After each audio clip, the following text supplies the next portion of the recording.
कि ये जो थे ये राजस्थान में राठौड़ों के मूल पुरुष है, आदि पुरुष है। फाउंडर यदि कोई था राठौड़ों का राजस्थान में तो वो राव सिंह थे।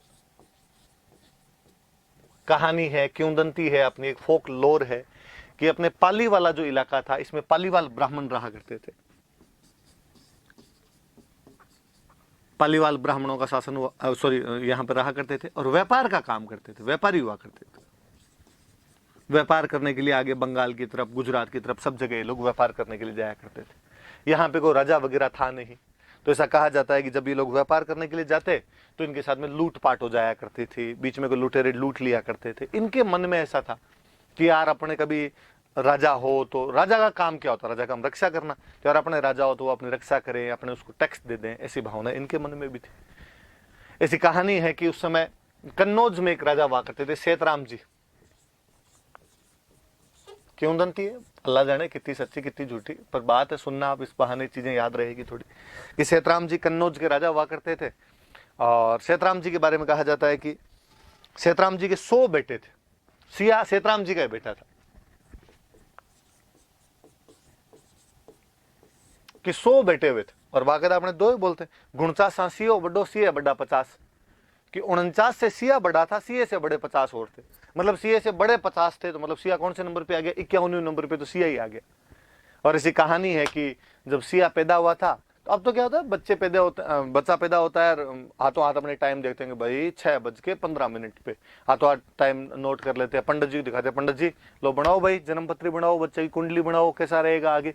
और पंडित जी जन्म पत्री बता देते हैं कि राजी हो गए इस बच्चे के।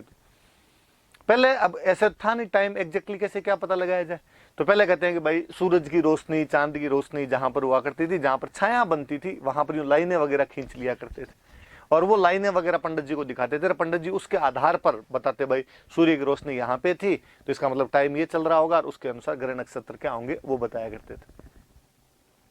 कहते हैं जब सिया पैदा हुआ तो जो दाई तो समझ गए, नर्स जो डिलीवरी करवाने वाली महिला होती है, वो जो थी, और बच्चा पैदा हुआ, उसको कहा हुआ था तू लाइन खींच देना, वो बेचारी लाइन खींचना भूल गई। वो 10 मिनट बाद में अरे लाइन तो खींची नहीं, और वो भाग के गई, उसने लाइन खींची। जिसने कहा राजा क्या पता कब खींची कब नहीं खींची। राजा आया, पंडित जी को लेके आया, पूछा कि साहब लाइन दे के बताओ, और कहते हैं भाई पल पल में भाग्य तो बदल जाते हैं। और पंडित जी ने लाइन देकर पंडित जी ने कहा भाई बहुत गलत बात हो गई है। तो क्या हुआ, इस बच्चे का मुंह यदि बाप ने देख लिया तो बाप मर जाएगा। राजा ने कहा तो अपने मुंह देखना कौन सा जरूरी है, फेंक दो इसको, मार दो इस बच्चे को। जल्लाद बुलाए, जल्लादों को कहा जंगल में ले जाओ, मार दो इस बच्चे। जल्लाद उस बच्चे को जंगल में लेके गए, और कहते हैं कि वहां पर उन जल्लादों को लगा कि यार कितनी जल्लाद है अपने, लेकिन यूं आज एक दिन के बच्चे को तो कैसे मारा जाए। और कहते हैं उन्होंने उस बच्चे को मारा नहीं, और एक कोई शेर की गुफा थी उसके अंदर फेंक के आगे, वाह जंगली जानवर अपने आप ही खा जाएगा, अपने पे तो पाप नहीं लिया जाए सीधा सीधा। कहानी का रोमांच ये कि गुफा के अंदर केव जो थी उसमें शेरनी थी, और शेरनी ने उसी दिन अपने बच्चों को जन्म दिया था, सोई हुई थी।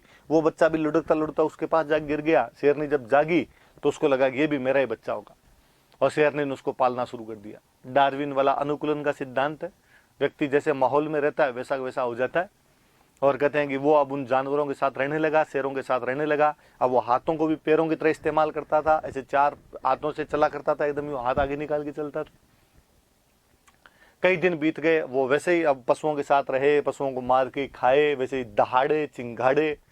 कहते अपने वाले पालीवाल ब्राह्मण एक बार व्यापार करने के लिए कहीं जा रहे थे, वो उस कन्नौज के पास से जंगलों से निकले, और उन्होंने एक चीज देखी कि 5 शेर आपस में लड़ रहे हैं, और उन 500 में एक शेर आदमी, और वो बाकायदा हाथों को पैरों की तरह इस्तेमाल करता हुआ वैसे चल रहा है, और वो बाकी चारों शेरों को भगा रहा है, बाकी चारों शेरों को मार रहा है। वहां पे वो जीत रहा है उसके अंदर, पर वो दहाड़ रहा है, चिंगाड़ रहा है, उनकी तरह बर्ताव कर रहा है। उनको लगा यार ये क्या है। वो बेचारे वहां से भागे, आगे जाके थे, सेतराम जी राजा थे, सेतराम जी को जाके उन्होंने कहा कि आपके जंगलों में हमने कोतक देखा है भयंकर बड़ा, क्या हुआ क्या बात है। अरे एक आदमी है ऐसे ऐसे शेरों के साथ। सेतराम जी ने कहा यार सुबह सुबह मैं ही मिला तुमको बनाने के लिए, ऐसे कैसे हो सकता है, आदमी शेरों के साथ रहे। उन्होंने कहा हम देख के आए आपको, उसकी सौगंध लगे हमें। कहते हैं जल्लाद वहीं सामने बैठे हुए थे, और जल्लाद खड़ा हुआ, और उसने कहा साहब यदि गलती माफ करो तो मैं एक बात बताऊं। सेतराम जी ने कहा कि 7 खून माफ है, तू तो बात बता।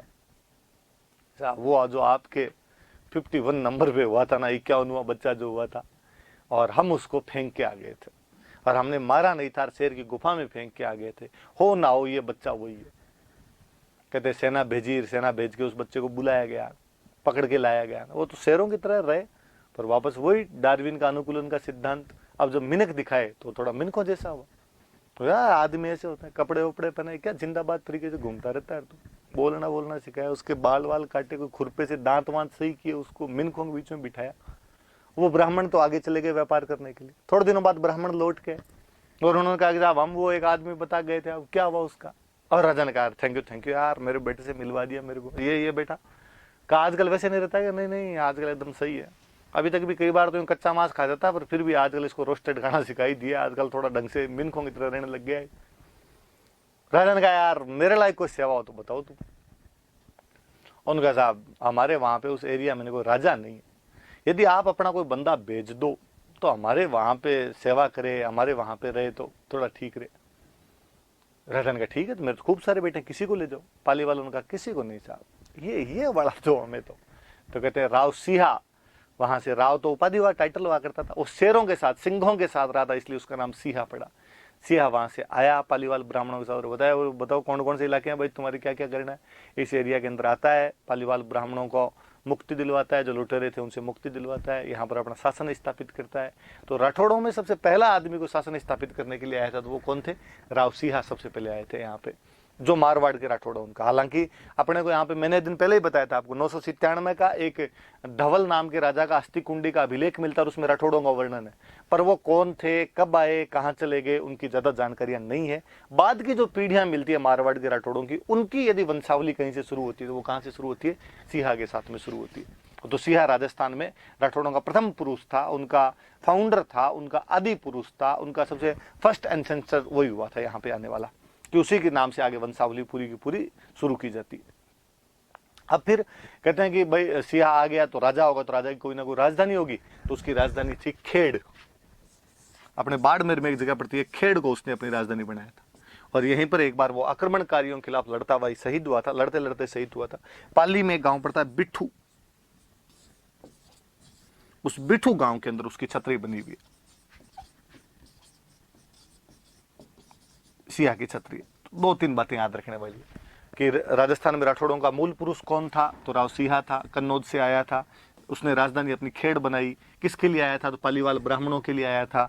और उसकी छतरी कहां पर बनी हुई है? तो बिठू के अंदर उसकी क्या बनी हुई है? छतरी बनी हुई है। तो बस दो तीन, खेड़ बाड़मेर में पड़ता है, बिठू पाली में। अब ये कहानी जो मैंने सुनाई, ये लगातार चलती रहती है, कई सालों से हम सुन रहे इस कहानी को। कहते हैं कि भाई राव सिंहा वहां से 27 घुड़सवारों के साथ आया था। 27 मतलब 20 7 बार 140 घुड़सवारों को लेकर वहां से आया था और यहाँ पे आगे शासन स्थापित किया था। फिर आने वाली पीढ़ियों ने राव सिंहा के बारे में और बढ़ा चढ़ा के बातें बताई। किसी ने पेंटिंग बना दी उसकी, जिसके अंदर शेरों के साथ में लड़ रहा है वो। अंग्रेजों के टाइम में एक हिस्टोरियन था अंग्रेजों का, रुडयार्ड किपलिंग। और रुडयार्ड किपलिंग अपने जोधपुर के अंदर कई दिन तक रह के गया था, मेहरानगढ़ के किले में। हो ना उसने फोटो देखी, उसने पूछा होगा कि भाई ये किसकी, अपने वालों ने कहानी सुनाई, इनको नहीं जानते, ये तो सिंहों के साथ रहे थे, हमारे सिया जी है, हमारे सबसे पुराने दादाजी यही है, इनके बाद में हमारी तो वंशावली राजस्थान वालों की शुरू होती है। और उसको ये कंसेप्ट बड़ा पसंद आया रुडयार्ड किपलिंग को, यार ऐसा भी मतलब आदमी जानवरों के साथ रहे, जानवरों जैसा हो जाए। उसकी पूरी बुक है द जंगल बुक, जिसका कैरेक्टर मोगली आप सबने सुना होगा। जंगल जंगल बात चली है, चड्डी पहन के फूल खिला, वो जो मोगली वाला कैरेक्टर है, रुडयार्ड किपलिंग को कहीं ना कहीं उसकी जो प्रेरणा है वो यहाँ से प्राप्त होती है। जंगल बुक वो किताब है जिसको 1907 में नोबेल पुरस्कार दिया गया था।